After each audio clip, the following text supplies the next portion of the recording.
Mentre Renzi sbarca in Laguna, il Veneto fa i conti con la nuova legge di stabilità che porterà dei risparmi nelle tasche di cittadini ed imprese, stando a quanto analizzato dalla CGIA di Mestre. Le famiglie, grazie all'abolizione della tassa sulla prima casa, in media potranno mettere da parte 217 euro in più, cifra che sale a poco meno di 1.000 euro per le imprese, a seguito dell'abolizione dell'IMU sugli imbullonati, del maxi ammortamento degli investimenti e della maggiore deduzione IRAP concessa alle società di persone.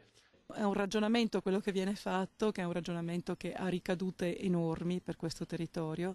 Pensiamo all'IMU agricola tolta, pensiamo all'IMU prima casa tolta, pensiamo a tutti i vantaggi che se ne possono trarre quando tutto comincia a girare e il lavoro c'è. Solo fumo negli occhi e la replica di Zaia che sottolinea come le nuove misure non saranno indolori per i cittadini. Il tema del patto di stabilità piuttosto che il taglio dell'IMU o il patto di stabilità per i comuni sugli investimenti hanno un grande punto di domanda, che è quello da dove si recuperano le risorse. Io ve lo posso già anticipare, si recupereranno direttamente dal fondo della sanità. Con l'allentamento del patto di stabilità previsto nella manovra, i comuni virtuosi potrebbero finalmente investire il denaro sino ad oggi rimasto vincolato, ma i proclami non convincono fino in fondo.